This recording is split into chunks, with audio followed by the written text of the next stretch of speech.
y que les ha pillado una No, por la diapositiva. Luego te las... ¿Sabes cuáles son las tuyas? mejor preparado. Vale. Está preparado, ¿eh? Es este. Sería abajo, El tuyo es... así que está bien ordenado. Vale. El festival Conferencia con Santander. con referencia a Santander. ¿El de arriba de todo? No, la segunda. Ahora revíselo. Revíselo. Vale. Y luego ya la sacamos, solo revíselo eso para que no se quede. Vale. Estamos cerca de uno de otro.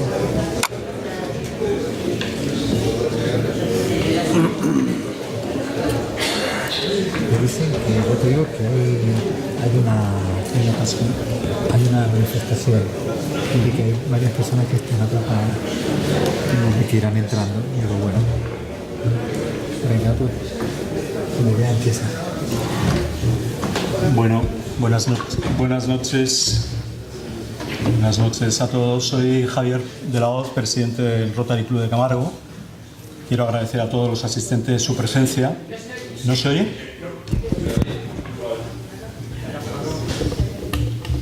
¿Se oye ahora? Vaya. ¿Se oye? Sí. ¿Se oye ahora? ¿Sí? ¿No? Es que no hay nadie allí. Es que está el técnico.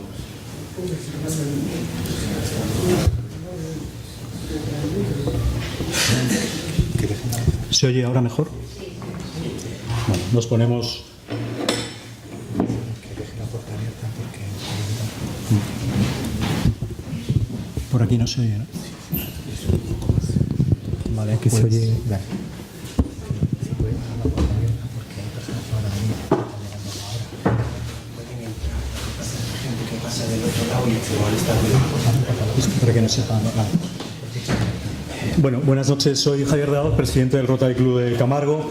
Quiero agradecer a todos los asistentes su presencia, especialmente a los presidentes de algunos de los clubes rotarios de Cantabria que están hoy aquí, para gobernadores, socios, amigos y demás invitados.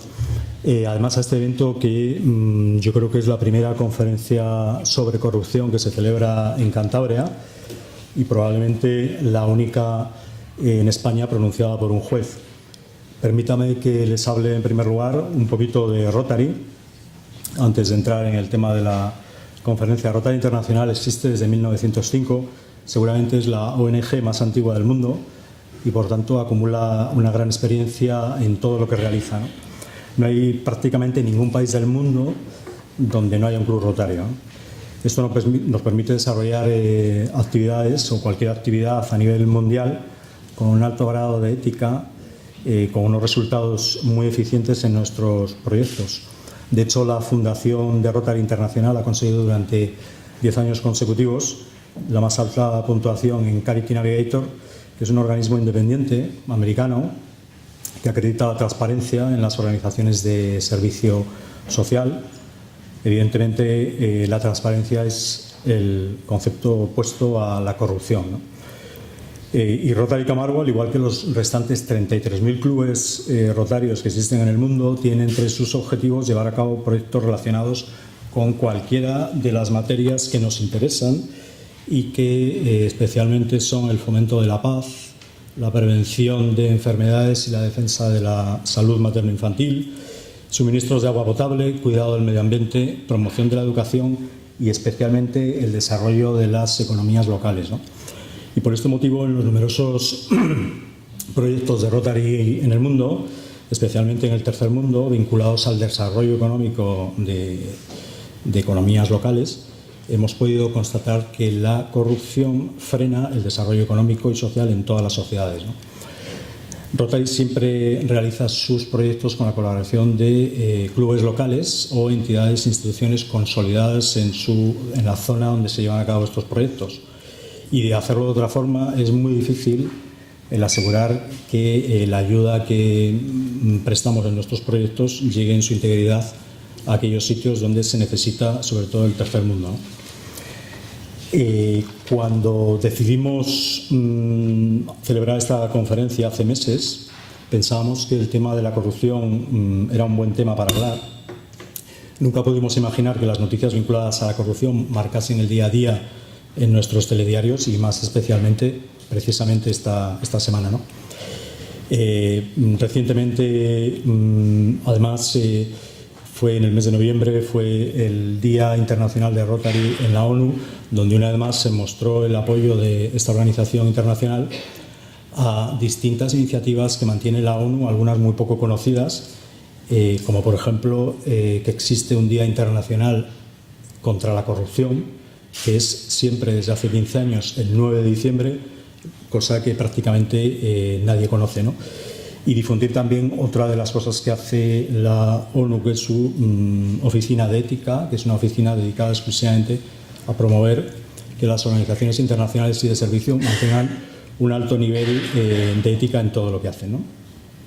Lo que está claro es que tanto para Rotary Internacional como para la gran mayoría de las organizaciones de servicio, todas ellas tienen un alto interés por acabar con la corrupción, y para todas yo creo que se siguen unas pautas muy similares que han sido definidas también por esta oficina de ética de la ONU, que son, por ejemplo, que los estados que combaten la corrupción son más legítimos y crean confianza a los ciudadanos, la aplicación equitativa e imparcial de la justicia y de la estabilidad reduce la delincuencia, que la herramienta para reducir y para prevenir la corrupción, la herramienta sin ningún género de dudas más eficaz es la educación desde la infancia. Por eso se recomienda una tolerancia cero frente a la corrupción desde la infancia, ¿no?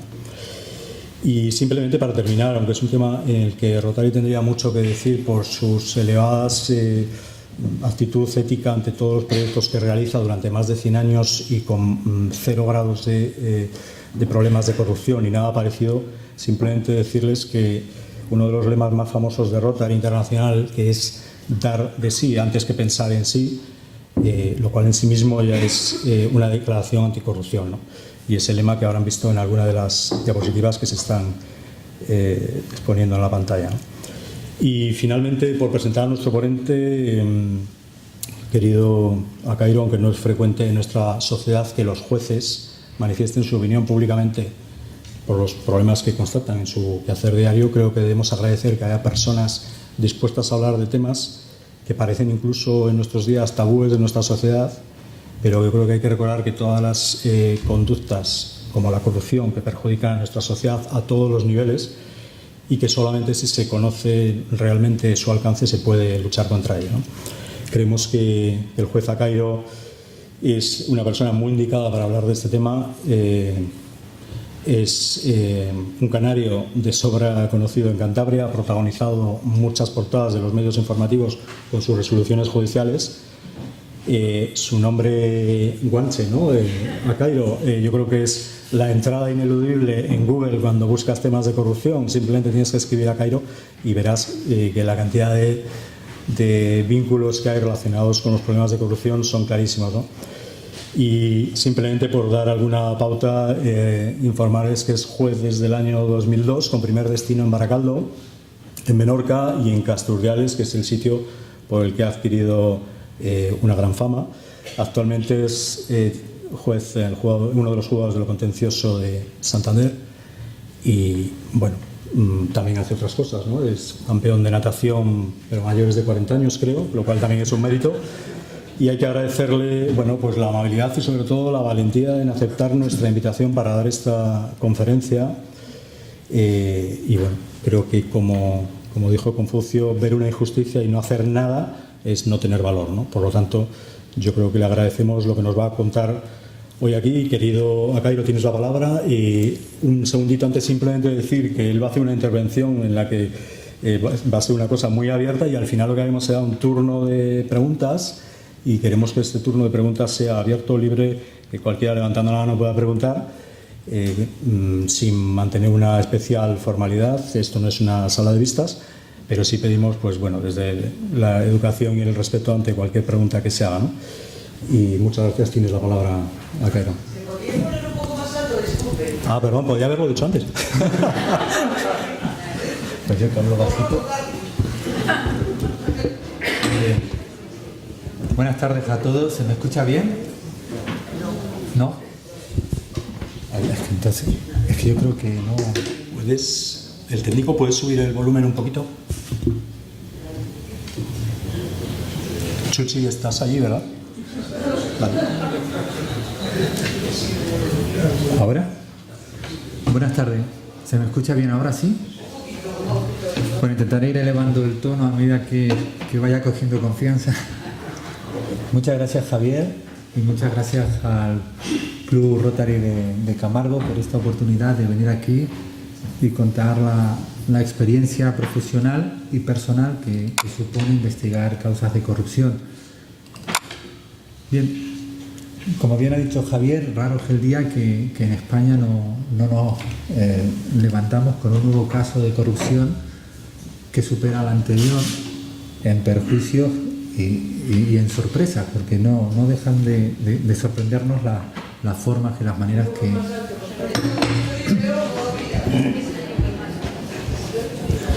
De verdad que, a ver, pero es que nunca he hablado con dos. A ver, así, mejor así. Súbele un poquito más, así. Ahí, ¿Sí? ahora. Perdón, yo creo que sí es este el que funciona. Bien, pues como bien ha dicho Javier, la corrupción pues es un problema que influye en el desarrollo económico y social de los países, y España no es una excepción. Raro es el día que no vemos un caso de corrupción y hay un hartazgo social generalizado y bueno, hay una sensación que socialmente va más de indignación, y mi toma de postura va a ser inicial en vez de al final. Soy optimista. No creo en las revoluciones, no creo que las sociedades cambien de un día para otro, pero creo en las evoluciones de la sociedad. Si en el año 2005... A ver... Vamos a ver, ¿así mejor? Ya lo lamento, de verdad. Tengo un tono bajo por naturaleza y encima sí... Bien, voy a repetir brevemente lo que he dicho, y es que, coincidiendo con Javier, la corrupción es un problema que nos afecta a todos, que condiciona el desarrollo social y económico de las sociedades, y en ese sentido es solidaria. Raro es el día que no abrimos un periódico y vemos un caso todavía peor que el anterior. Si hacemos un breve resumen del último mes, pues básicamente hace un mes detuvieron a un exministro que supuestamente ha cobrado comisiones que tenía escondidas en un paraíso fiscal por casi 10 millones de euros. Hace poco ha salido la sentencia de la Gürtel de Madrid, de la Gürtel de Valencia. Ayer registraron ayuntamientos en Gerona, y en Cantabria pues también se producen casos. Hace apenas un mes pues se veía el caso de Astilleros, se ve el caso de Santa María de Cayón. Voy a intentar aportar datos para que luego cada uno saque sus propias conclusiones, y así luego pues intentar hacer un debate que sea útil para todos. Cuando hablamos de la corrupción en España, no ha sido hasta el año 2015 cuando se han empezado a recopilar de manera oficial los datos de corrupción, y se han empezado a identificar el número de políticos implicados en casos de corrupción de manera trimestral y anual. He querido poner como primera diapositiva el mapa de la corrupción por comunidades autónomas. No sé si se ve bien. Bien, pues ese año solamente en Cantabria habían 100 políticos implicados en casos de corrupción. Si lo comparamos, por ejemplo, con la Comunidad Valenciana, en Cantabria había el doble. En la Comunidad Valenciana habían 50 implicados en casos de corrupción, en Cantabria habían 100. Si lo comparamos con Baleares, en Baleares habían 70, mientras manteníamos los 100. O, por ejemplo, Madrid, que multiplica por 7 la población de Cantabria, habían 145, cuando en Cantabria pues es esa cifra. Esa cifra pues es grave, es una cifra que hablamos de tener el mayor número de políticos implicados en casos de corrupción por habitantes de toda España. Ese es el dato objetivo y oficial. Voy a desglosar la exposición en dos puntos. Un primer punto es el coste económico que tiene la corrupción, y otro es cómo ha reaccionado el Poder Judicial contra la corrupción, y si la sociedad pues tiene una asignatura pendiente con la corrupción. Pues bien, en cuanto al coste económico, hay informes oficiales, es decir, se analizan los datos que maneja la propia administración y cifran el coste de la corrupción en 48.000 millones de euros al año. Es la Comisión Nacional de Mercado de la Competencia. ¿Esto qué quiere decir? Que nos cuesta a cada español 1.000 euros al año. Una familia de 4 miembros le cuesta 4.000 euros al año. Nos importe o no nos importe la corrupción, nos afecte o no nos afecte. Es una cifra pues que da que pensar. Da que pensar porque luego la vamos a contrastar con otra serie de datos y llegamos a la conclusión de que efectivamente que eso cueste tanto afecta al desarrollo económico y social de cualquier país, ya no solo de España, sino de cualquier país. Y uno se pregunta, ¿la Comisión Nacional del Mercado de la Competencia qué ha analizado? Pues bien, únicamente ha analizado la materia de contratación, las ilegalidades que se cometen en materia de contratación. Esto significa que ni urbanismo ni personal, la contratación de trabajadores por la administración, en muchos casos de manera ilegal y para trabajos que se desconocen, no las ha tenido en consideración, por lo que la cifra presumiblemente sería mucho mayor. Hay quien habla de 90.000 millones de euros al año. Prefiero ser prudente o entender que bueno, teniendo dos informes tan dispares, pues prefiero quedarme con la cifra inferior, pero el resultado que arroja es que son 1.000 euros al año por español. Y es fácil llegar a esta cifra si se empiezan a sumar los distintos casos o los distintos procedimientos de contratación. Aquí, pues, si tiramos de los casos mediáticos, más o menos empieza a salir la cuenta. Pero lo que se sabe es la punta del iceberg. Hay muchísima más corrupción de la que os imagináis. Hay mucha corrupción que no llega a la prensa. Os voy a hablar de una serie de casos que seguramente no os suenen y lo hago por eso. Bueno, como punto de partida, manteniendo que vamos a hablar de la contratación, como referencia a Alemania. Alemania es un país con sueldos más elevados que en España y, según los informes del Consejo General de Economistas, construir 1 kilómetro de carretera en Alemania, con los sueldos de los trabajadores más altos, cuesta la mitad que en España. Claro, uno dice, bueno, ¿y qué es lo que pasa? Pues pasa que efectivamente España se caracteriza por ser un país que en materia de contratación de obras emplea mucho los modificados de obra. Y eso da como resultado encarecimientos injustificados de muchísimas obras. Si, por ejemplo, hablamos de la M30 de Madrid, el caso de la M30 de Madrid, uno puede decir, pues yo he pasado por ahí, es la circunvalación de Madrid. Ese no ha acaparado prácticamente titulares. Pues bien, era un contrato de 2.500 millones de euros, se adjudicó y luego han habido modificados de obra, de tal manera que ha acabado costando 3.700 millones de euros. Es decir, 1.200 millones de euros más. Y se ha destapado que los modificados de obra que se pagaban no respondían a prestaciones reales. E igualmente se pagaban por servicios que no se prestaban. Ha habido un sobrecoste de 1.200 millones de euros. Nosotros que vivimos en Cantabria decimos, bueno, si Valdesilla cuesta 900 millones de euros, solo con el sobrecoste de la M30 se hubiese pagado Valdesilla y el resto, 300 millones de euros, pues daría para más de 50 institutos, por poner un ejemplo de coste de oportunidad de lo que se pierde cada vez que se producen ese tipo de situaciones. Otro caso poco mediático, pues bueno, es el caso Iberia. El caso Iberia es una descapitalización de una empresa pública que se está investigando, en la que se ha producido a priori unas pérdidas también similares de otros 1.200 millones de euros. Hubo otro caso que ha salido recientemente, que este sí es mediático, pero me llamó la atención y por eso os lo quería trasladar, es la rama valenciana de la Gürtel. Y el motivo por el que me llamó la atención fue la confesión de un empresario que explicaba cómo funcionaba la administración, como sistema generalizado. Y decía que la contratación de obra se hacía por el sistema pizza. Eso significa que se adjudica inicialmente un contrato de obra y luego se establecen sucesivamente modificados de obra, que es lo que permite canalizar las comisiones a los políticos. Eso está reconocido por un empresario. Por tanto, el coste económico de la corrupción es importante. Quedaros, por favor, con esta cifra, 1.000 euros por persona al año. Otro coste que tiene la corrupción es la pérdida de credibilidad de las instituciones. Esta situación genera una inercia y genera pues una sensación de impunidad en la sociedad, que dicen, bueno, pues la sensación, se van de rositas, esa sensación de que no pasa nada. Pues efectivamente esa sensación está muy generalizada y de hecho a día de hoy, desde hace bastante tiempo, la corrupción se percibe como el segundo mayor problema de este país después del paro. Y esa desafección con las instituciones es generalizada, no solo con los políticos, también se deja de creer en la justicia y prácticamente en todo, y se convierte el día a día en un sálvese quien pueda, más o menos. Pues bien, esta percepción de la corrupción tampoco tenemos que engañarnos. La corrupción ha existido siempre. Lo que ocurre es que antes las cosas iban bien. Ha sido a raíz de la crisis, el punto de vista que compartimos muchos compañeros, ha sido a raíz de la crisis cuando, a raíz de los recortes, la gente ha empezado a percibir que tenía un efecto directo en nuestro bienestar.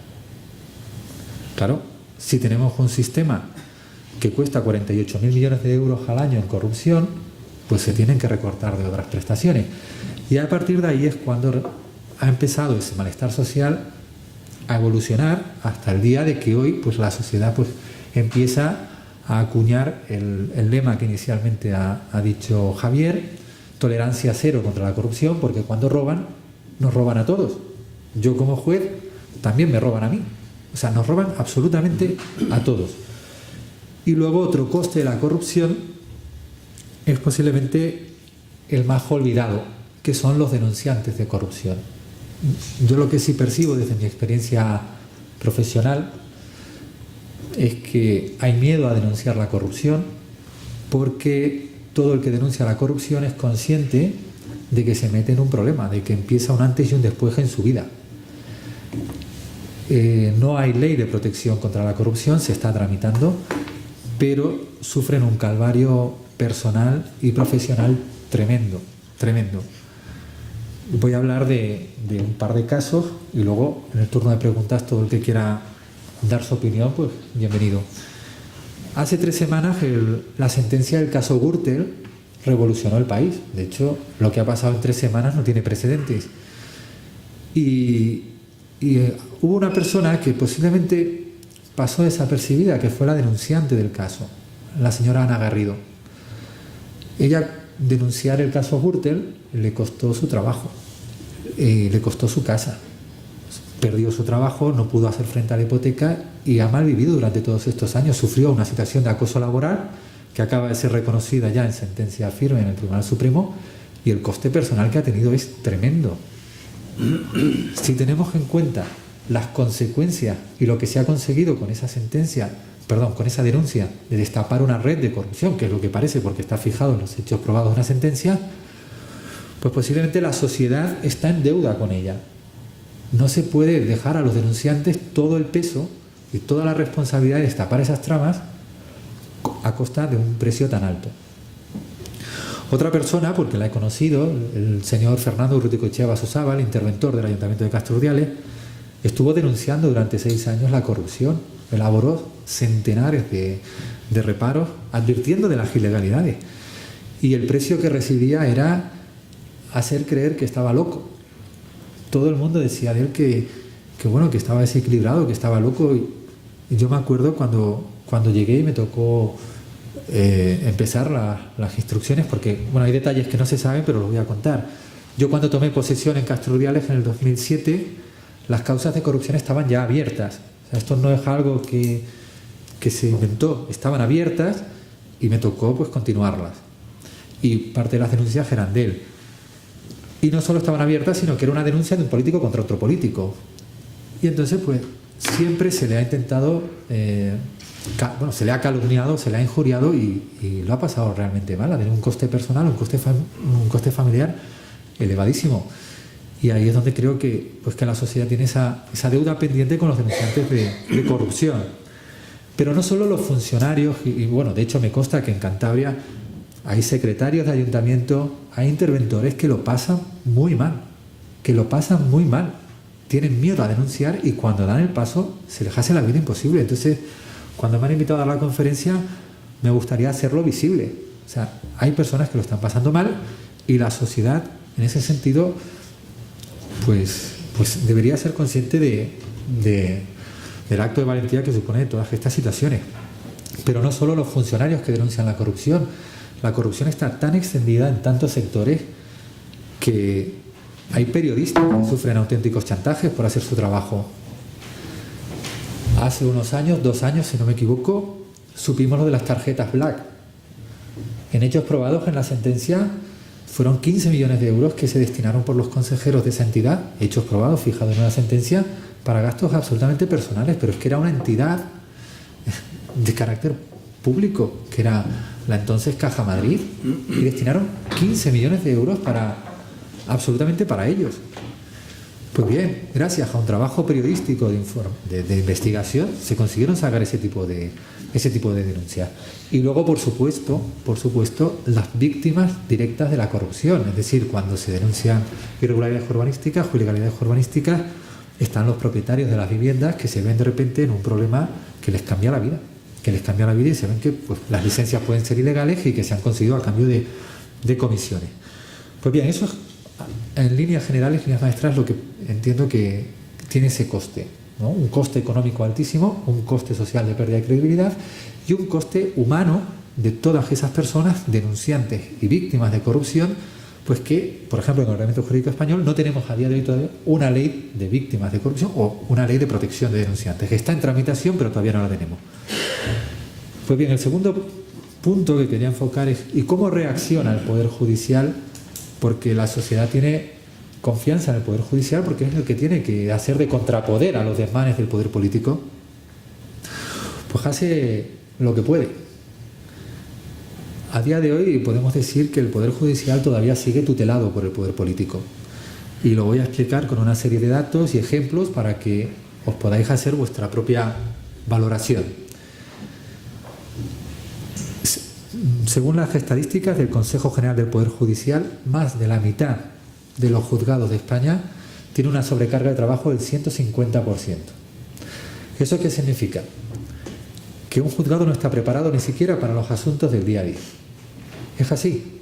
O sea, los asuntos ordinarios, que son el 98%, 99%, ni siquiera hay medios para atender eso. E incluso hay una serie de juzgados que tienen una sobrecarga del 200%. Imaginaros que el coste, no solo para el juez que tiene que resolver, para los fiscales que tienen que trabajar con el juez, para los propios funcionarios que tienen que soportar esa presión. Y uno dice, bueno, ¿y qué se puede hacer ante eso? Yo, mi experiencia personal en Castro Urdiales, quise dejar constancia gráfica antes de irme y bueno, esta era la biblioteca, no era el juzgado, era la biblioteca del juzgado. ¿Qué es eso? Las causas de corrupción, 360.000 folios, trabajamos así. Y uno se pregunta, en el año 2018, una justicia en la que hay que apilar los expedientes y los folios uno encima de otro y que no se pierda ninguno, no vaya a ser que luego encima llegamos al final y dice, no, se ha perdido el tomo clave. Y dice, bueno, pues esa es la situación de los juzgados. Pero es que, por ejemplo, no todo es corrupción. Hace poco veíamos el juzgado de cláusula suelo que se ha creado en Santander. A día de hoy tiene más de 4.500 demandas en trámite. Eso significa que quien vaya a reclamar por las cláusulas suelo va a tardar varios años. Pero si referenciamos los juzgados de Madrid o de Barcelona que han creado para cláusulas suelo, en estos momentos tienen más de 50.000 demandas que tienen que tramitar 3 jueces. Claro, es un juzgado pues, que está llamado a colapsarse y se va a colapsar. Entonces uno dice, bueno, y esto vamos a traducirlos en números. Nos quedamos con la primera parte, ¿cuánto nos cuesta la corrupción para cuando falle? 1.000 euros cada uno al año, porque eso luego es la deuda que tenemos que pagar. Bien, ¿cuánto invierte la Unión Europea en justicia por habitante al año? 50,4 euros. Y uno dice, bueno, vamos a tomar como referencia a Alemania. 103 euros por habitante al año. Alemania, aparte de invertir 103 euros por habitante al año, tiene 25 jueces por cada 100.000 habitantes. Claro, tienen una justicia que se podrán compartir o no sus decisiones, pero funciona en tiempo. Ahora España. El país medio invierte 50 euros por habitante. Pues bien, España invierte 27. Invertimos una cuarta parte que Alemania solo en medios. Pero es que somos 11 jueces por cada 100.000 habitantes. Y entonces uno dice, claro, tenemos a Alemania o cualquier país de Europa que invierte 50 euros por habitante en justicia, España 27. Cualquier país de Europa llega a los 20 jueces por habitante, España 11. Resultado, fracaso de la justicia. Una justicia lenta no es justicia. Y si hablamos de corrupción, pues muchas veces se puede ver cómo pasan tantísimos años y ha pasado tanto que o ni se llega a juicio porque o muere el denunciante o muere el acusado. Juicios que tardan 10 o 12 años se han normalizado. Y es porque no se invierte. ¿Y por qué no se invierte? Porque no hay voluntad política de dotar al Poder Judicial con medios suficientes para que el ciudadano tenga una justicia y se pueda sentir identificado con esa justicia. ¿De qué sirve obtener una respuesta judicial 8, 10 o 15 años después? Es tremendo. Pues ante esas situaciones es por lo que hemos ido a la huelga el 22 de mayo. Pedimos que se haga una inversión en justicia ni más ni menos que la media de la Unión Europea y que se nos dote de medios para poder trabajar. Pues bien, eso por un lado. Y luego por otro lado, en España tenemos el problema de la politización de la justicia. Claro, uno dice, ¿los jueces son independientes los jueces? Sí. Si ser independiente es una cuestión personal de cada uno, está en el fuero interno. Pero la cuestión es que hay que distinguir la politización de la justicia. Es un debate que se intenta interesadamente llevar a confusión. Es decir, los jueces no están politizados en ese sentido, pero sí existe una politización del organigrama judicial, en el sentido de que el Consejo General del Poder Judicial, que es el órgano de gobierno de los jueces, está nombrado directamente por los políticos. En Europa hay un informe que es el informe Greco y todos los años nos tiran de las orejas, no a nosotros, a los políticos españoles, y ha dicho que los políticos se tienen que abstener de participar en el procedimiento de nombramiento de los jueces. No puede estar en manos de políticos los ascensos o los nombramientos a determinados cargos. Y no hay manera. Es solamente cambiar un artículo de la Ley Orgánica del Poder Judicial, no hay manera. Y luego, por ejemplo, tenemos la figura del magistrado autonómico. Cada comunidad autónoma, el Parlamento, decide un juez. De los 3 que forman la Sala de lo Civil y Penal, ellos dicen, bueno, pues nosotros queremos que una persona licenciada en Derecho, a la que consideramos con mérito suficiente, pase a formar parte de la sala que nos pueda investigar a nosotros. Claro, es que Europa se pone las manos para la cabeza y dice, pero ¿cómo puede estar pasando esto en España? Es que esto no se ajusta al principio de división de poderes. El Poder Judicial tiene que ser independiente de verdad del poder político. Pues bien, creo que los jueces también nos equivocamos y una de las equivocaciones, y por eso he aceptado, me ha gustado la invitación que me ha hecho Javier, nosotros hemos cometido el error que muchas veces estamos callados y hemos transmitido erróneamente la sensación de que consentimos la situación. Pero existe indignación en el Poder Judicial probablemente mayor que la que existe en la ciudadanía, porque tenemos conocimiento directo de los hechos. Pero somos, hasta ahora pocos, cada vez somos más los que salimos a transmitiros lo que estamos viviendo, la situación que está viviendo España y alertando que la corrupción es un problema que nos afecta a todos y que la politización también afecta al normal funcionamiento de la justicia. ¿Qué quiero decir? Hay encuestas, pero que tienen muy poca publicidad. Por ejemplo, la Red Europea de Consejos de la Judicatura hizo una encuesta, hizo un muestrario limitado al 20-25%, a muy pocos jueces de cada país de la Unión Europea. Pues bien, los jueces españoles que participaron, yo no participé, que participaron en esa encuesta declararon 2 cosas graves. La primera, que el 80% de los jueces que ejercemos en España consideramos que la cúpula judicial, cuando hablo de cúpula judicial es magistrados del Tribunal Supremo, magistrados del Tribunal Superior de Justicia, presidentes del Tribunal Superior de Justicia, magistrados del Supremo o magistrados del Tribunal Constitucional, están nombrados más por un perfil político que por mérito y capacidad. Bueno, uno dice, bueno, es una opinión generalizada, solamente ese muestrario. Pero bueno, hay otra pregunta que es gravísima y preguntaron, ¿ha sido usted conocedor de algún acto irregular en la adjudicación de los casos que pudieran influir en su resultado? Pues el 18% contestaron que sí.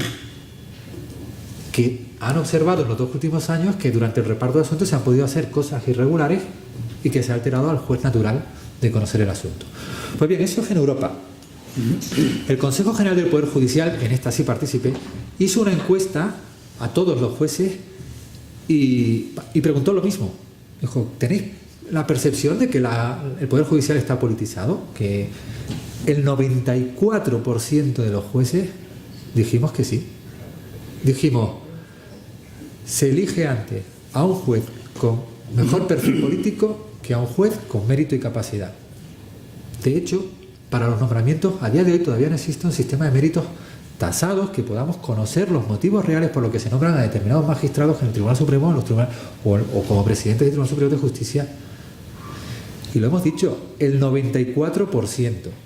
Claro, si trasladamos eso en Cantabria, que somos 78 jueces, pues casi todos hemos opinado parecido. Y hay una plataforma civil a favor de la independencia integrada por magistrados, por fiscales, por catedráticos, que ha analizado específicamente cada nombramiento y llega a la misma conclusión. Se elige antes a un perfil político que a un perfil de mérito y capacidad. En definitiva, se llega a la conclusión, pues que es desoladora, de que el Consejo General del Poder Judicial, a la hora de hacer los nombramientos, pues se elige lo que se parece más a un reparto de apadrinamientos que a un reconocimiento de méritos.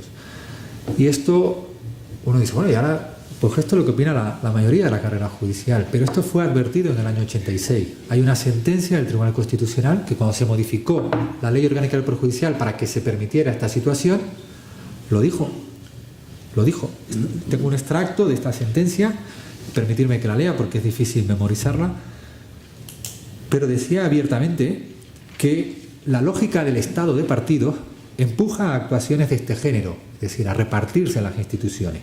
Pero esa misma lógica obliga a mantener, al margen de la lucha de los partidos, ciertos ámbitos de poder, especialmente el poder judicial. Y hasta hoy. Por eso, el 22 de mayo fuimos a la huelga y una de las cosas que pedimos es precisamente despolitizar la justicia, que se invierta en medio, porque esto tiene un coste social y económico tremendo. Y luego de las últimas puntualizaciones que me gustaría realizar es en relación a las presiones que se sufren.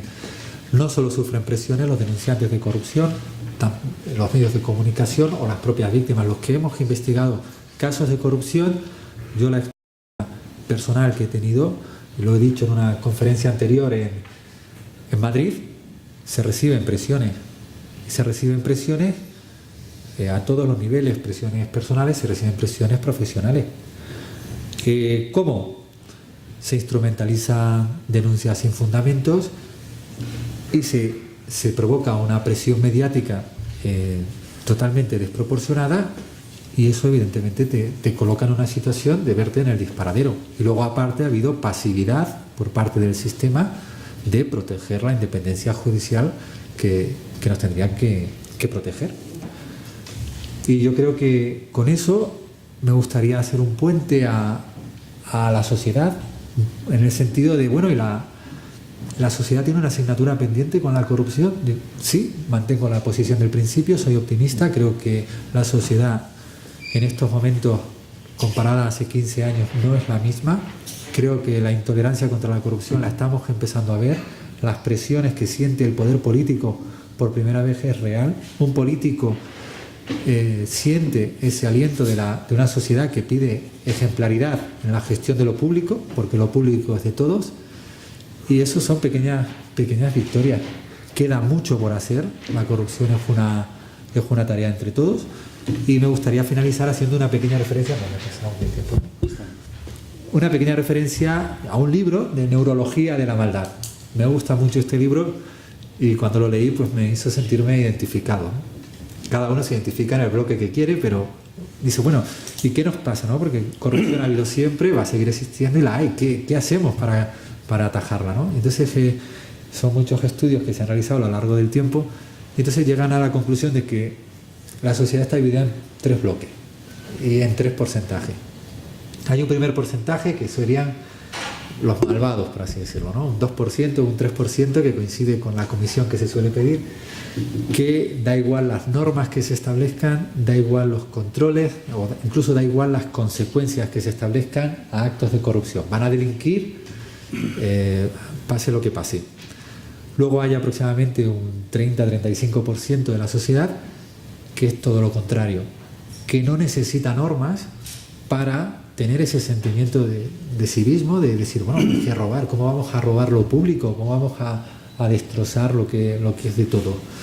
Y luego, no es que se implique, no se implique, sino que sencillamente respeta a los demás. Pero luego, el resto, hablamos de casi un 60%, es lo que se calcula que el conjunto de personas que estarían dispuestas a delinquir, pero solamente si sale a cuenta.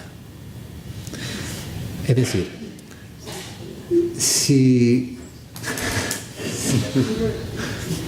creo que eso sabemos todo lo que quiere decir. Es decir, si sale a cuenta, es muy tentador. O sea, es que uno dice, oye, 10 millones de euros en las Islas Caimán para cuando me retire, es muy tentador. Entonces la clave es el si sale a cuenta. ¿Y qué es el si sale a cuenta? El si sale a cuenta es la sensación de impunidad. Y hasta ahora hay mucha sensación de impunidad porque controlan todo, incluyendo el Poder Judicial. Saben que tienen un Poder Judicial noqueado, sin medios. Saben que la cúpula los han nombrado ellos. Entonces está todo como controlado. A día de hoy lo que no controlan es a la sociedad, que sale a la calle y que sanciona, y en las redes sociales sancionan esos comportamientos. Entonces ya, ante esos comportamientos, bueno, hace unos días, ¿no? El último escándalo un poco que ha salido, pues la presión social es lo que provoca que acaben tomando decisiones porque se vuelven insostenibles. Y esa es la clave. ¿Y cómo se consigue eso? Pues mediante 3 vías. Acabar con esa sensación de que salga a cuenta es la vigilancia social, tolerancia cero contra la corrupción. Hubo un caso en Suecia, el caso Toblerone. Una ministra dimitió porque cargó a la cuenta oficial una chocolatina Toblerone. Claro, si nos ponemos... Pero bueno, tampoco hay que ser tan... Pero bueno, está mal, pero no es el ejemplo español de corrupción precisamente, pero bueno.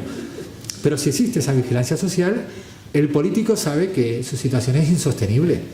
Defraudar a Hacienda es insostenible. O sea, la presión social se empieza a percibir y por eso yo me siento optimista. Lo comparo a hace 15 años y yo me siento optimista. Luego está la vigilancia legal. Se habla mucho que hay que cambiar leyes, hay que cambiar leyes, hay que cambiar leyes. Es un estrés el estar continuamente cambiando las leyes. En España hay más de 1 millón de leyes. Si os podéis a sumar, es que es tremendo. Las leyes del Estado, las autonómicas, las ordenanzas municipales, está todo normatizado. Es normal que haya normas para regular cada comportamiento, pero hay más de 1 millón. Entonces uno dice, bueno, esa vigilancia legal, los mecanismos de control que existe ahora de la administración son buenos, pero no funcionan. Ahora mismo tenemos un auténtico ejército de secretarios y de interventores que son precisamente los que han conseguido que se abran investigaciones de corrupción. ¿Qué ocurre? Que esa vigilancia legal está debilitada porque el sistema tiene una cosa que no funciona y es la siguiente: no puede ser que quien tiene que controlar los actos de los políticos sea subordinado laboral del político. Imaginemos un interventor o un secretario que ve un expediente de contratación y dice, bueno, esto es una ilegalidad manifiesta, esto no se puede aprobar. Y hace su informe y va al despacho del alcalde y le dice, señor alcalde, lo que usted va a hacer es ilegal.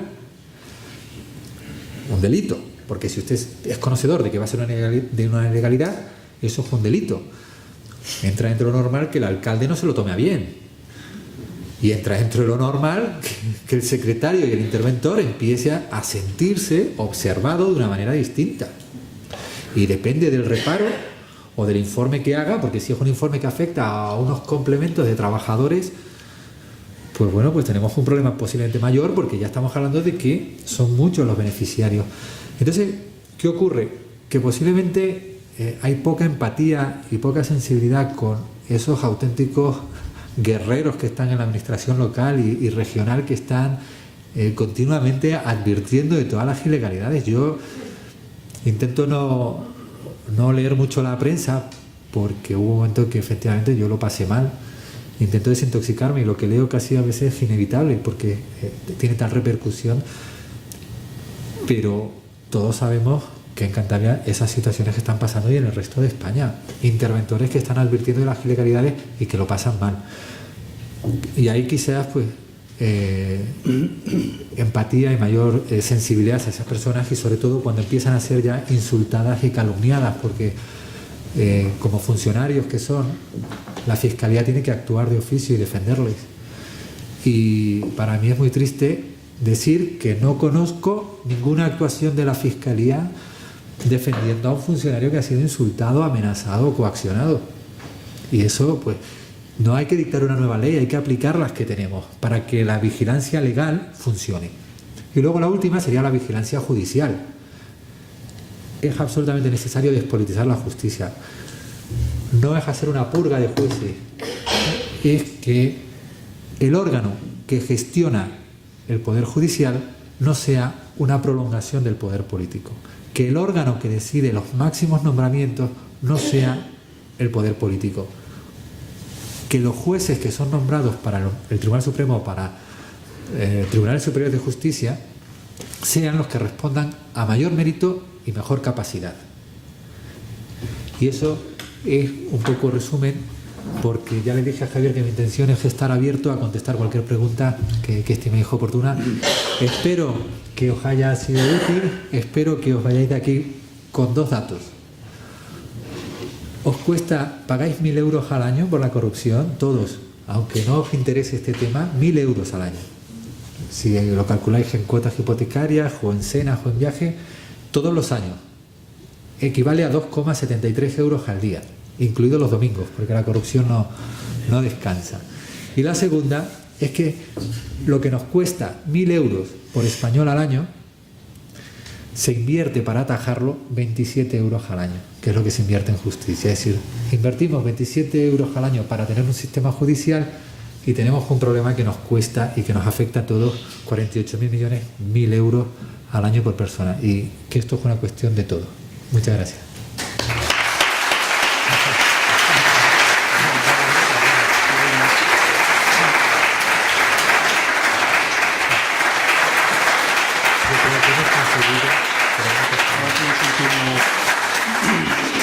Bueno, esperemos haber contribuido al menos un poquito con esta conferencia, que la corrupción deje de ser una asignatura pendiente y no la dejemos para el año siguiente, ¿no? Hacemos un turno de intervenciones. Si alguien quiere hacer alguna pregunta, alguna intervención, va levantando la mano y vamos dando turnos de palabra. Yo creo que se oye bien si lo hace desde ahí. Primero al fondo, luego aquí. Sí. Buenas tardes. Pues sí, aquí me ocurren varias preguntas. Una pregunta que me hago desde hace mucho tiempo es: todos estos políticos, por el entorno de los políticos que se les ha acusado de la existencia de corrupción, nunca escucho que se les mande devolver el dinero que han robado. Nunca lo he escuchado. No sé si es que yo no me entero, o es que realmente no lo he. Otra cosa que quería preguntarle es, al margen de la presión que imagino que los jueces tengan mucha presión por el poder político, la impresión que tenemos muchos ciudadanos, también ciudadanas, es que también hay corrupción en el poder judicial. Porque de hecho, ¿por qué ante juicios de políticos, de repente está Pepito, de repente Pepito se ha ido a Murcia, ponen a Juanito, es decir, y de hecho, en las conversaciones que se escucharon un poco a un político, decía, vamos a procurar que nos toque Juanito y que no nos toque Pepito. Entonces, es decir, que no creo que toma exactamente que el 100% sea que la presión política. Creo que sí, bueno, y porque los seres humanos nadie somos independientes. Todos nos inclinamos para alguna parte. Entonces, habrá juicios. porque se nota hasta en otro tipo de juicios, que también hay jueces que no son neutrales, porque yo creo que la neutralidad no existe. Bien, creo que de momento no tengo más preguntas. Muchas gracias. Muchas gracias por la pregunta. Sí. Vamos respondiendo mejor cada pregunta porque si no es imposible. Voy apuntando para intentar responder por orden. Vamos a ver, la primera pregunta en relación al dinero. El dinero, normalmente cuando un político es acusado o condenado por un delito no de enriquecimiento ilícito, que ese delito no existe como tal en el Código Penal español, sino la cantidad que obtiene a cambio de adjudicar contratos ilegales, es lo que se conoce como el delito de cohecho. Bien, las condenas siempre llevan una responsabilidad civil derivada del delito. Y en el caso concreto del cohecho, se les condena normalmente a prisión y a una multa. Y esa multa es un tanto por ciento de la cantidad que ha recibido. Es decir, se les condena a devolverlo. ¿La cantidad se robó? Sí. Otra cosa es que se le encuentren bienes y se haga efectiva la devolución. En eso tiene usted razón de que muchas veces no se le encuentra. Muchas veces es muy difícil seguir el rastro del dinero. Pero la condena como tal a devolver lo que se roba se hace siempre, es obligatoria. Respecto a la segunda, ha comentado usted la presión. Ha dicho un término grueso de corrupción judicial. Entiendo que puede existir esa sensación de cuando se producen baile de magistrados en la formación de tribunales, pero, y habló de un caso concreto de Madrid, cuando se hablaba de mandar al juez que venga el titular y mandamos al juez a plantar cebollinos. Sentimos muchísima vergüenza porque son conversaciones que aunque saquemos fragmentos, se nos quedan. A mí se me quedó. Voy a ampliar el fragmento de la conversación, si me permite la confianza, porque dijeron, antes de eso, tenemos el Ministerio de Justicia, tenemos la Fiscalía, controlamos los medios de comunicación. Coño, que venga el titular, que ya me las apaño yo con él, y al titular y a este le mandamos a plantar cebollino. Sí. En la intervención previa hablaba de uno de los costes intangibles, que es la pérdida de credibilidad. Uno escucha eso y dice, pero ¿cómo vamos a creer en un tribunal cuando los políticos hablan así? Y hemos visto, por ejemplo, en la Gürtel, que incluso han habido 3 jueces recusados por su cercanía a un partido político. Bien, normalmente cuando se producen esas situaciones hay un sistema de depuración, que es la posibilidad de recusar al juez, cuando se tiene un conocimiento cierto y se puede acreditar la vinculación a un político. Cuando no se tiene, hay que creer en la independencia de ese juez.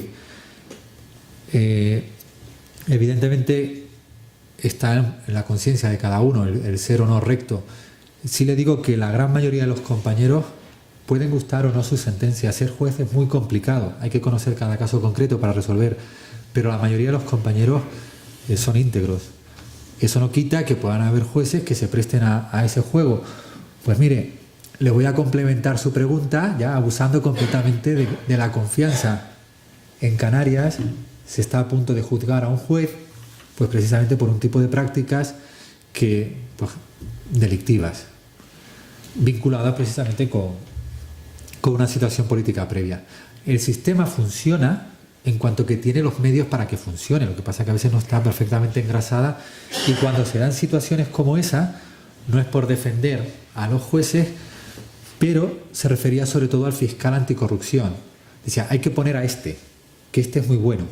Al fiscal que durante muchos años, cuando presentaban las denuncias de corrupción, las archivaba. Entonces, que existe esa situación que produce asco, claro, sí. No seré yo quien defienda a esos compañeros porque no los considero compañeros, evidentemente. Usted quería preguntar y luego ahí. Primero, sí. Primero felicitarle. Muchas gracias. La valentía, como decía la Mónica Sanz, que busca la verdad le salpica. Son 2 cuestiones, a ver qué opina usted. La politización de la justicia. Sí. Evidentemente, esto es inadmisible. Pero tampoco lo que han dicho. de que sean los jueces, porque eso sería endogable, no se puede ser juez y parte. Los jueces deben estar en muchos sitios. Yo trabajé hace años en la audiencia provincial, pero ahí no, en ese sitio no, especialmente. Entonces, ¿cómo se debería de componer el Consejo General del Poder Judicial? Para mí es muy fácil. Los 5 grupos jurídicos con los que se reúne el Ministerio de Justicia, que es los consejos generales del Colegio de Abogados, procuradores, notarios, registradores notariales y abogados sociales. Esos son los cinco grupos con los que se tenían que ser de eso, para el Consejo General del Poder. Y después la otra cosa de la politización es que para mí está claro que la politización política se hace porque han estado gobernando 40 años un partido u otro, el PP o el PSOE. Y lo que tenía es el bipartidismo. Y científicamente, yo estudio, no estoy en política, pero estudio las cosas, tiene que haber hay 3 ideologías democráticas, 3. El centro, la izquierda, la derecha. Bueno, liberalismo, pero no voy a entrar para confundirlo con el libertarismo. Y entonces, si se gobernase el centro con la derecha o el centro con la izquierda, no habría esos casos, porque estos dicen, oiga, cuidado, que estamos gobernando con otros, que no somos los de casa, solamente. Entonces, sería esa. Y esa tercera ideología lo dijo Tony Blair, habló del tercer sector. Y Mújica, el presidente de Uruguay, ha dicho, yo creía que había nada más que blanco y negro, ahora veo que también existe el gris. O sea, el tercer sector tiene que funcionar en España, a ver si ahora con esto de Ciudadanos es verdad que... Muchas gracias. Sí, gracias. Rogamos que hagan preguntas lo más breve posible para que dé tiempo a intervenir al mayor número de gente posible. Lo que no es admisible Sí. es que tengan que estar para políticas nacionales un gobierno, ya sea de la derecha o sea de la izquierda, con partidos regionales o nacionalistas. Tenían que ser partidos, tenían que ser el Congreso partidos nacionales y el Senado es partidos regionales o nacionales. Muchas gracias. Muchas gracias. Bien, cuando compartimos que la situación tiene que cambiar porque el sistema actual no es efectivo, que la politización de la justicia que existe en esos términos con los que me he referido antes, me refiero al sistema de nombramientos, es decir, que dependa exclusivamente. Todos los jueces tienen ideología. Unos son de izquierdas, otros son de derechas, otros son de centro. Otros hemos optado por ser felices. Es una opción. Entonces, claro, yo respeto a los que son de una ideología o de otra, pero no he tenido tiempo realmente para plantearme el profundizar. Lo que nosotros decimos es que hay que evitar el juez de perfil político, porque al final se nombran jueces. Nosotros lo que postulamos es que se premie el mérito y la capacidad. El mérito y la capacidad, porque si llegan los mejores, con independencia de su perfil, serán mejores jueces y se aplicará mejor el derecho. El problema es cuando no se premia al mejor. Y eso al final, pues la situación es tremenda. Usted ha postulado una alternativa, porque considera que el Poder Judicial pues es endogámico y si parece como que queremos acaparar el Consejo General del Poder Judicial para hacernos fuertes. Bueno, no es exactamente así. Nosotros no aspiramos a legislar. Nosotros lo que queremos es hacer nuestro trabajo con garantías, que nuestra independencia esté garantizada y prestar un mejor servicio. Suena un eslogan, puede ser, pero le voy a explicar con ejemplos porque lo va a entender mejor. Nosotros aplicamos las leyes que aprueban los políticos, no cuestionamos las leyes. Bueno, cuando hay una cuestión la planteamos al Constitucional. Nosotros no decimos, vamos a cambiar el Código Penal, porque sí, porque así somos más duros. No, nosotros aplicamos las leyes de los políticos. Nosotros no legislamos. Nosotros lo que decimos es lo que he enlazado anteriormente con la situación que existe. Si queremos que la vigilancia el contrapoder, que es el poder judicial contra el poder político, sea efectivo, se nos tienen que dar garantías. Lo que no puede ser es que nosotros tengamos que controlar, hacer lo que hacen los secretarios o los interventores, es decir, tienen que fiscalizar al alcalde y a los concejales, que es quien les controla el sueldo, les abre expedientes disciplinarios cuando no les gustan sus informes, les empeora las condiciones laborales, les quita medios y les provoca unas crisis tremendas. Eso es lo que nosotros postulamos. Nosotros lo que no podemos tener es un sistema judicial que cuando tenemos unas macrocausas, yo pedí más de 20 veces refuerzo entre el año 2007 y 2015. Y las 20 veces el gobierno de Cantabria me dijo, no hay dinero. Claro, entonces, ¿me da usted más dinero para investigarle mejor? Pues no. Entonces, lo que reclamamos es esa autonomía. Autonomía de poder gestionar los medios que necesitamos para hacer bien nuestro trabajo, exclusivamente. Y que luego, dentro de esa autonomía, se bareme de manera objetiva los méritos que permitan llegar a una presidencia de un Tribunal Superior de Justicia o a un Tribunal Supremo. Que un juez sepa lo que tiene que hacer para llegar al Tribunal Supremo. Que un juez sepa lo que tiene que hacer para ser un día presidente de un Tribunal Superior de Justicia. Pero es que a día de hoy no hay transparencia, no hay objetivación de méritos. Hay una búsqueda de perfil político. Entonces lo que buscamos es que quien llegue sea por méritos. Y quien no gestione tenga autonomía presupuestaria y que pueda decir, bien, el último caso social que ha habido, las cláusulas suelo, se estiman en 500.000 o 700.000 demandas las que van a entrar. Pues que el Consejo General del Poder Judicial diga, hacen falta estos juzgados, hacen falta estos jueces y hacen falta estos funcionarios, y los ponga. Por poner un ejemplo, no buscamos corporativismo, buscamos excelencia mediante la despolitización. No sé si contesto, le convenzo, pero bueno, usted propone otra alternativa, pero creo que le he contestado porque usted lo que planteaba era que fueran los 5 grupos jurídicos y le he explicado por qué nosotros entendemos. Y en todo caso, si me permite añadir muy brevemente, nosotros no buscamos un corporativismo, buscamos un equilibrio. Es decir, que el Consejo General del Poder Judicial, una parte la nombren los jueces y se establezcan unos baremos objetivos, también se da por buena. Lo que no damos por bueno es que todo el Poder Judicial, la cúpula, esté nombrado por políticos. No sé si le he contestado. A lo mejor no le he convencido, pero... Había otra pregunta al fondo para que dé tiempo a que intervengan todos. Allí y luego usted, sí.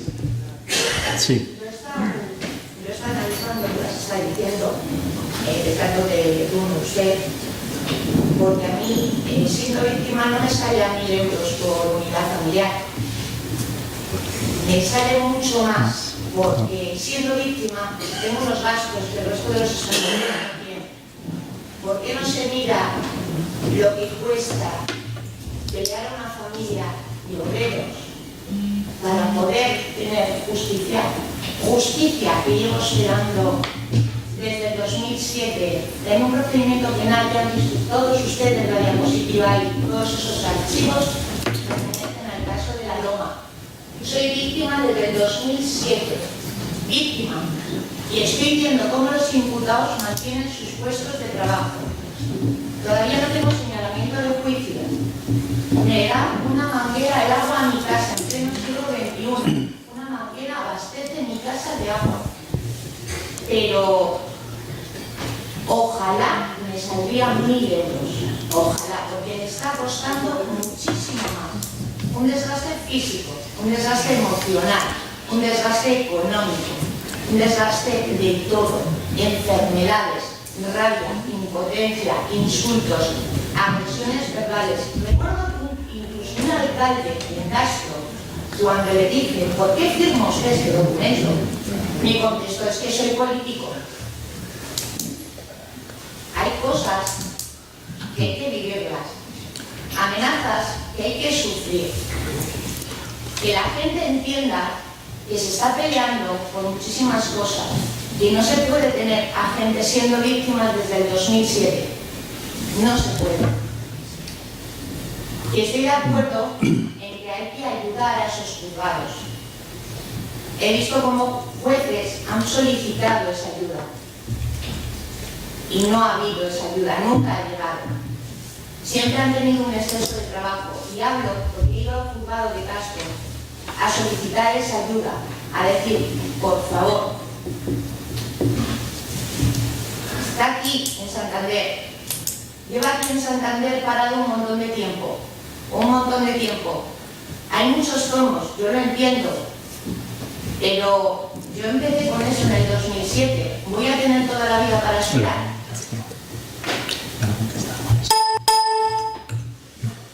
Esos son los tomos. Todo eso son los tomos de mi procedimiento. 48 imputados, 198 años de cárcel. Víctima. Bien.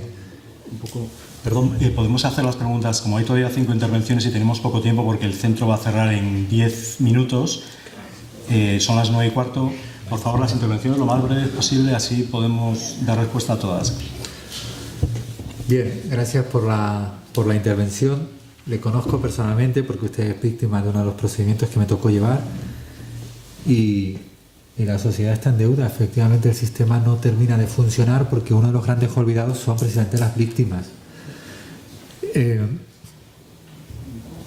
Lo que puedo decir, me parece increíble que las víctimas de corrupción no tengan justicia gratuita, por ejemplo, porque encima tienen el coste añadido de tener que pagar para defenderse de un atropello de la administración. En cuanto a la referencia de que los imputados siguen en sus puestos de trabajo, se refiere a los técnicos de la administración. Efectivamente, y hay cosas todavía más sangrantes que se pueden decir. La administración local de la que usted ha sido víctima no la defiende a usted. No se ha personado en la causa para defender a las víctimas de los hechos por los que acusa la Fiscalía, lo cual es una doble victimización. Usted es ciudadana, o sea, usted vive en un municipio, paga unos impuestos con un municipio y cuando el ayuntamiento tiene que defenderle se pone del otro lado.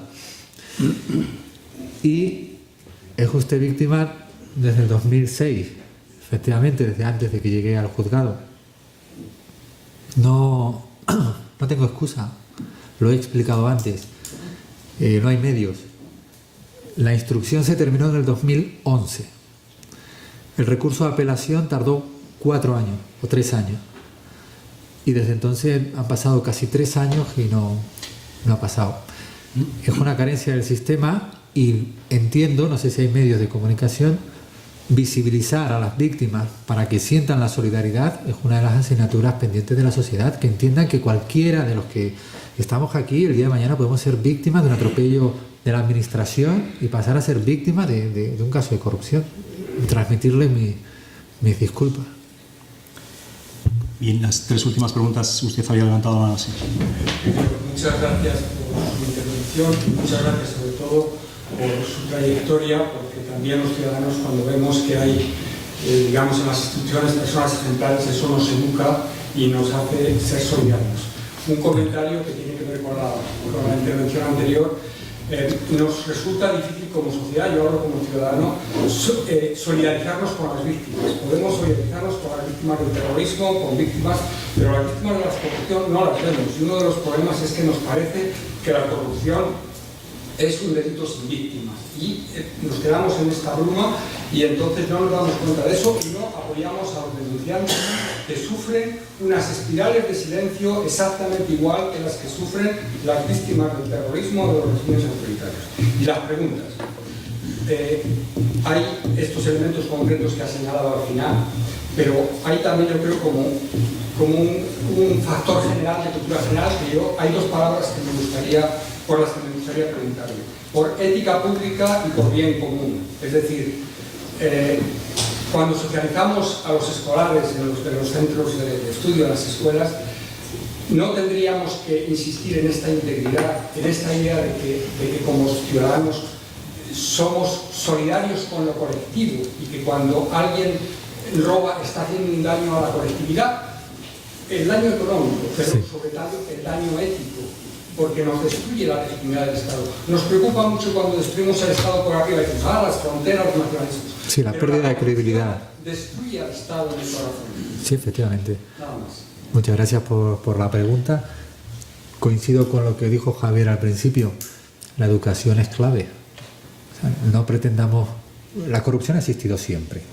O sea, tampoco hay que hacer autocrítica, siempre ha existido. Ahora se ha visibilizado porque nos afecta de manera más directa con los recortes, pero ha existido siempre.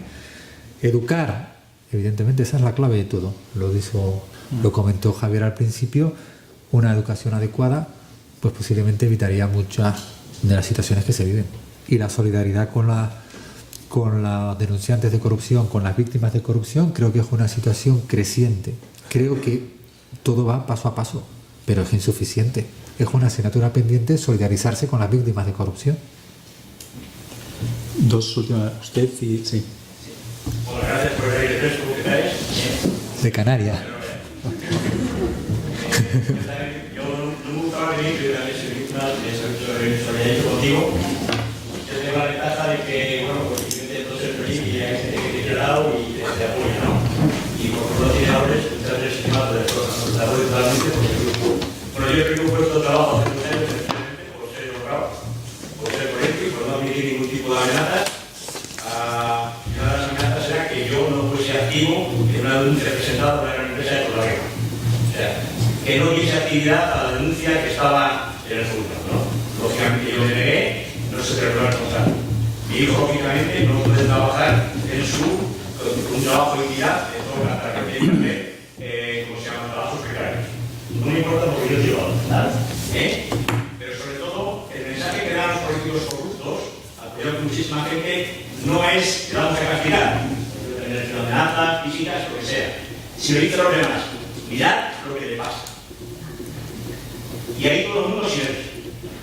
Y te quedas solo, porque tienes días, tienes familia, tienes dinero, tienes salud, tienes la dignidad, tienes felicidad, estás en la leche, te quedas saber para todo el mundo. Pero el mensaje es, mira lo que le estamos haciendo a él. Por tanto, vosotros no mováis. A mí me da igual sindicatos los sindicatos. Cuando hay corrupción y cuando hay amenazas, los sindicatos también caen. Eso, bueno, ya ni pero otra cosa es por qué en el contencioso administrativo yo puedo tener justicia gratuita en lo penal. ¿Por qué yo individualmente, no como colectivo, ni como asociación ecologista, como una ONG, o sencillamente yo como ciudadano, que me han educado una red como millón de gente, si no esto correría muchísimo? Yo si quiero presentar una denuncia penal, yo tengo que tener mucho dinero.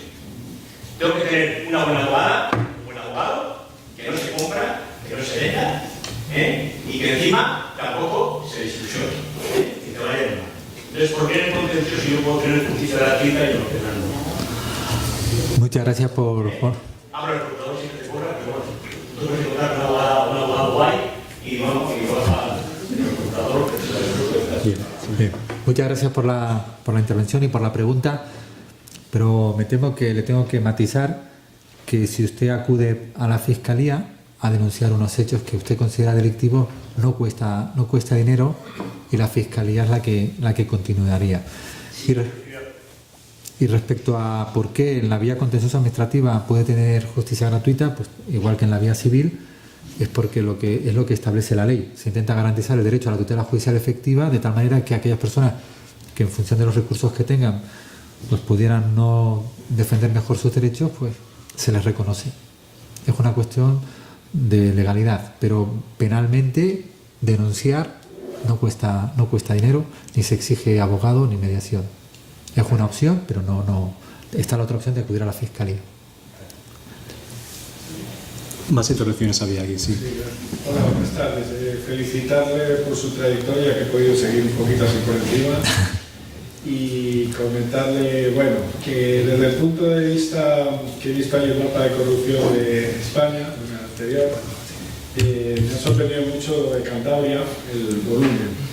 En cierta ocasión leí una entrevista suya, hablaba incluso que había un medio dominante de comunicación, que usted sabe, y a lo mejor visto esto, pues por eso yo no me he enterado tanto de la normalidad de casos que tenemos aquí, porque ese medio apoya precisamente como defensa, como usted sabe, a los corruptos. Dicho esto, también me ha hecho falta el dato de Canarias ahí, no sé si a lo mejor... ¿Es verdad?